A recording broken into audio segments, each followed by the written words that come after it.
Oi, eu sou a Giovana Nunes e eu vou apresentar hoje o artigo Ecologia Populacional das Organizações de Hahnemann e Freeman. Hahnemann e Freeman. Bom, como introdução, a gente tem que o principal objetivo do artigo é trazer o contraposto entre a adaptação e seleção. Ele usa como base ali a ecologia populacional, né, a questão de seleção e competitividade, o conceito usado na biologia aplicado dentro das organizações. E ele vem trazer sobre a existência de limitações que as organizações possuem de implementar mudanças devido a uma inércia estrutural. Então, essa inércia acaba afetando, né, no processo adaptativo da população. E aí o artigo vai gerar em torno desse assunto. O primeiro ponto que ele vem trazer é sobre os níveis de análise. Ele faz um contraponto direto com a biologia, trazendo 3 níveis de análise dentro da ecologia. Individual, populacional e comunitário. São as formas que a biologia vai olhar ali para poder analisar uma população. E quase sempre essas relações elas estão correlacionadas. Então, o indivíduo tem a ver com a população e com o comunitário ali, mas não é excludente um do outro. Não dá para a gente olhar de forma individual, mas geralmente eles estão correlacionados esses assuntos. E aí, dentro das organizações, os autores vão pontuar que é um pouco mais complexo, porque eles dividem em 5 níveis: membros, subunidades, organizações individuais, população das organizações e comunidade. O foco do artigo vai girar em torno do ponto população, né, para poder entender os padrões populacionais e analisar o coletivo, como que essas populações acabam se manifestando, né? E o que faz uma organização prosperar ou chegar ao fim, qual que são os critérios de análise dessa população. Ele vem trazendo também a questão da inércia organizacional, que vai ser a dificuldade, dentro dessa análise da população, uma inércia organizacional de dificuldade de construir mudanças profundas. Eles colocam muito forte a questão de que existem barreiras e não é sempre que uma organização consegue colocar em prática planos e estratégias que eles possuem por algumas barreiras, tanto internas quanto externas. Eles pontuam aqui as internas como investimentos fixos, então são algumas contas que às vezes a empresa já tem para pagar, valores que já estão em pauta ali, que podem barrar um projeto de realmente chegar a ser colocado em prática. Políticas internas, então às vezes tem alguma barreira ali mais estrutural dentro da empresa, e contratos normativos, como interno, né? Parte de barreiras externas, eles colocam como barreiras legais, como pode ser algo fiscal, ou até mesmo legislativo, custo de saída, então esse projeto não vai ficar viável financeiramente, e a legitimidade social, então quanto que isso vai realmente ter impacto e chegar ali. E às vezes a junção dessas barreiras todas promove uma baixa capacidade de adaptação e favorece o processo de seleção. Então, assim, quando a gente olha somente para a adaptação, esses pontos acabam ficando um pouco de lado e não são analisados de forma que não é perceptível a influência que essas barreiras colocam. Então, por exemplo, fazendo justamente essa questão de relacionar com a biologia, eu cursei 2 anos de biologia, não cheguei a concluir, mas lá o professor uma vez deu um exemplo que eu achei bem interessante, que na época da Revolução Industrial, as mariposas que eram pretas, né, bem pretas, pigmentadas, elas tinham dificuldade de se manter em reprodução, porque as cinzas das fábricas borravam as árvores, né? Então elas ficavam muito visíveis, os predadores pegavam elas, e as mariposas que tinham as manchinhas um pouco mais brancas, que conseguiam se dispersar ali no meio daquelas árvores, né, daquela cinza toda, eles acabavam se reproduzindo e aumentando a população.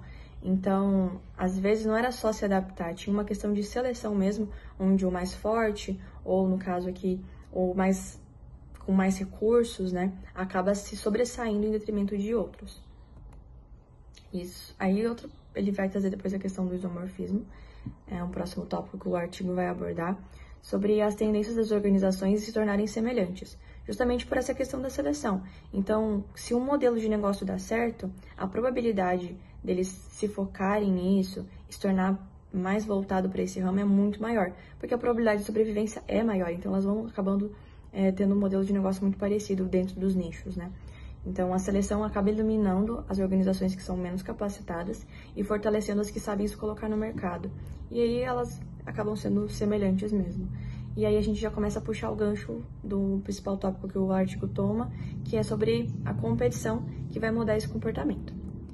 Então, dentro da competição, assim como no mundo animal existe competição entre os animais para ver quem se sobressai em detrimento de outros, aqui a gente também vai ter esse ponto. Então, as empresas estão sempre lutando para recursos, né? Então, como mão de obra, às vezes público-alvo que vai ser atendido, então, qual que é o consumidor final dele, às vezes o consumidor é muito parecido, e a limitação de recursos, a diferenciação, vai aumentar essa competição. E ele vem trazendo aqui o modelo biológico do Lothar Volter, acho que é assim que fala, que são das organizações que duas organizações iguais não podem ocupar o mesmo espaço, né? Esse é o principal ponto que ele toca aqui. Então, esse é um modelo que mede o impacto de uma população em detrimento de outra. Então, ele vai trazer que as médias costumam ser mais vulneráveis, porque elas estão no meio termo. Então, ela não está nem no nível da grande, nem no nível da pequena. Então, ela está muito suscetível a não se manter. As grandes acabam sufocando as médias, né, nesse contexto todo.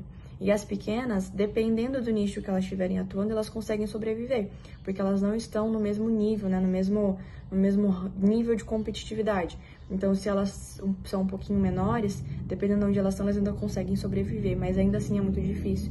A probabilidade delas se extinguirem acaba sendo grande também, dependendo desse nicho.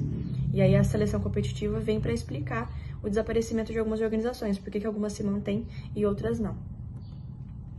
Sobre nicho organizacional, ele vai trazer que é o espaço de recurso que a organização consegue sobreviver. Então, qual que é o ambiente que ela consegue atuar para ela conseguir realmente desempenhar o objetivo dela. E ela vai trazer que tem dois tipos, né, de organizações. Às vezes são especialistas que vão buscar um ambiente mais estável, um pouco mais seguro, a gente vai ter um pouco mais de eficiência, ou as generalistas, que são ambientes mais incertos, costumam ter mais turbulências, mas elas às vezes possuem mais flexibilidade. Então, depende de qual que vai ser essa atuação. E, geralmente, vai depender da decisão da organização, de como ela vai conseguir se manter. Como exemplo aqui, a gente pode colocar no nível de especialistas, né? São as que são mais estáveis, como uma rede de fast food, por exemplo. Você vai comprar uma franquia, ela vai ser dentro de um padrão, você vai seguir aquilo ali, você não tem muita novidade. Você tem um protocolo a ser seguido, ela é estável. Já as generalistas são ambientes mais incertos, mas elas têm mais flexibilidade. Então, se a pessoa abrir um restaurante gourmet muito mais diferenciado, é um nicho também, ela pode competir com outras nesse nível, mas a flexibilidade que ela vai ter é muito maior, porque ela vai provavelmente ter mais turbulências e mais incertezas dentro desse percurso dela.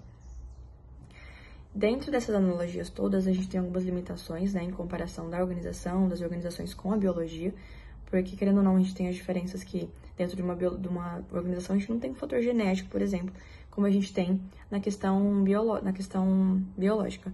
Mas dentro das organizações a gente pode ter transformações profundas, a gente tem cultura, a gente tem muitos fatores e acaba sendo muito complexo essa análise toda. Então não dá pra gente restringir essa questão biológica da população e tudo mais que a gente viu aqui como algo 100% para dentro das organizações.